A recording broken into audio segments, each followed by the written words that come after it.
sommes maintenant avec Monsieur Régal de l'AMTA, qui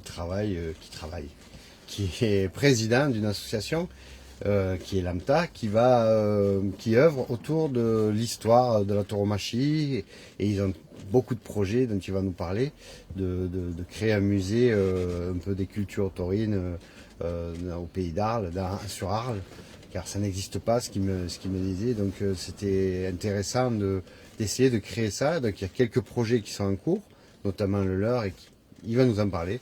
Donc Monsieur Régal, vous pouvez nous parler de votre association, vous œuvrez dans quel sens autour des cultures taurines? Ok, volontiers. Voilà, l'AMTA, donc les Amis du Musée Taurin d'Arles, a 5 ans d'existence, puisqu'elle a été créée en mai 2019, donc ça fait 5 ans.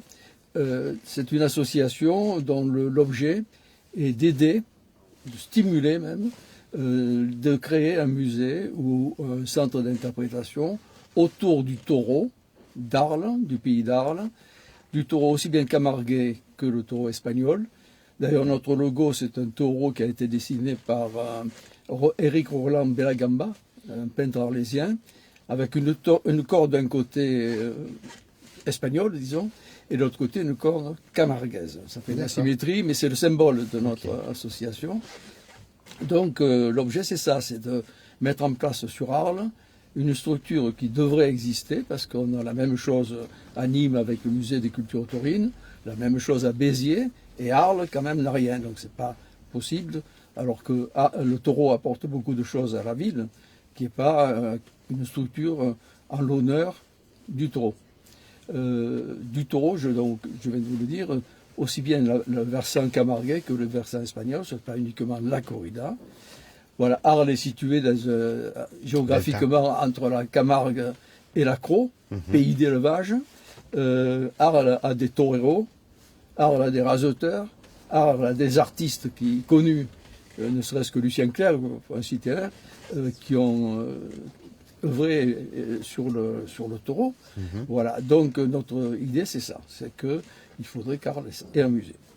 Alors donc, et du coup, vous avez dans vos cartons, dans votre réflexion, un projet assez précis, avec un lieu précis, qui est en attente, un lieu dans la proposition. Qui sera précise. Qui se précise.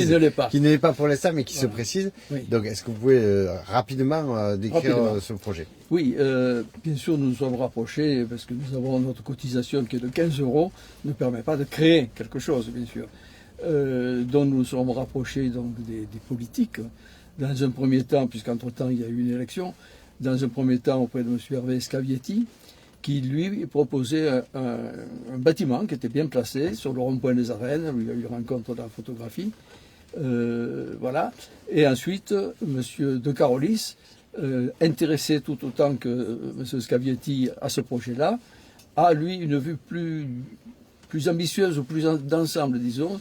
Ce serait de créer un tauropole qui serait situé à Gimont, qui regrouperait donc ce fameux musée, plus les arènes du Sonaillé qui sont déjà existantes, plus des locaux pour l'école de raseteurs et l'école de tauromachie taurine pour les jeunes, plus une salle de conférence, plus des parkings, plus une vitrine pour les produits régionaux. Vous voyez, donc l'optique n'est pas la même. Et nous sommes en attente d'avoir quelque chose, soit l'un, soit l'autre, mais quelque chose. Parce qu'actuellement, nous avons pu obtenir un local à Raphaël, grâce à la bienveillance de M. Kex, qui est le maire de Raphaël. Voilà, mais c'est un petit local, qui est un local de travail. Ils ont un travail de stockage. De bureau, voilà. Pas, ça ne va pas devenir le lieu du musée. Voilà, d'accord. Voilà. Donc, et du coup, aujourd'hui, vous voulez faire un appel sur quelque chose, vous êtes venu sur notre plateau pour communiquer dans quel sens? Vous voudriez que les gens soient au courant de ce projet? C'est quoi, en fait? Voilà, c'est de l'information, surtout, parce que nous sommes une association militante, donc il faut qu'on nous connaisse. Nous travaillons, c'est-à-dire que nous avons des archivistes qui ont déjà collecté pas mal d'objets, de documents, parce que dans notre conseil d'administration, il y a quand même, il faut le dire, ce qu'on appelle des figures, enfin des gens de réputation dans le monde du taureau. Nous avons fait en sorte que ce soit très dispatché entre des tendances différentes, puisqu'il y a donc, ne serait-ce que l'impesse des arènes, Jean-Baptiste Jalabert, qui est dans notre conseil d'administration, il y a des révistaires, il y a des auteurs, il y a des anciens professionnels, Michel Couix, le Picador, que tout le monde connaît. Enfin, voilà, donc nous travaillons sur ce côté-là. Avec ces personnes. Comment? Avec ces personnes. Voilà, qui sont au conseil d'administration. Alors, ce que nous faisons actuellement, c'est d'une part de collecter donc, des dons ou des promesses de dons, de informatiser tout ça, c'est-à-dire nous mettons sur informatique, nous avons un site, et nous mettons sur informatique tout ce que nous avons. Ce sera un peu le catalogue de ce futur musée, disons. Bien. Voilà, et aussi, pour qu'on ne nous oublie pas, nous avons quand même des actions, c'est-à-dire que nous faisons des conférences, nous avons fait des conférences qui se sont tenues à la salle Jean et Pose de Dieu du 4 septembre, là, ancien cinéma studio. Très bien. Et avant, boucherie avant. Oui, c'est vrai, c'est vrai. Voilà. Ouais. Mais il n'y a encore un. Enfin, Non, ouais. Voilà. Voilà. Oui. Voilà. Et donc, nous avons fait des conférences. Donc, avec notre deux versants, nous avons fait une conférence sur la cocarde d'or avec des raseteurs, des anciens vainqueurs de la cocarde d'or. Ça, c'est le volet Camarguais. Et puis, nous avons fait une conférence sur Emma Calais, puisque c'était les 80 ans de sa disparition tragique, puisqu'elle avait été tuée à la fin de la guerre. Ça, c'était le côté espagnol, puisque Emma Calais, c'est une caballera, je rappelle, en plaza, c'est-à-dire elle travaillait le taureau à cheval. Voilà un petit peu notre. Alors maintenant, nous sommes un peu pas le bec dans l'eau, mais nous attendons d'avoir un lieu définitif, ou du moins avec une promesse ferme d'un endroit où nous pourrons faire vivre ce musée. Voilà. Très bien. Espérons que vous ayez gain de cause, parce qu'effectivement, si vous n'avez pas un endroit où vous ne pouvez pas récolter les œuvres, les mettre en scène et tout ça, et démarrer.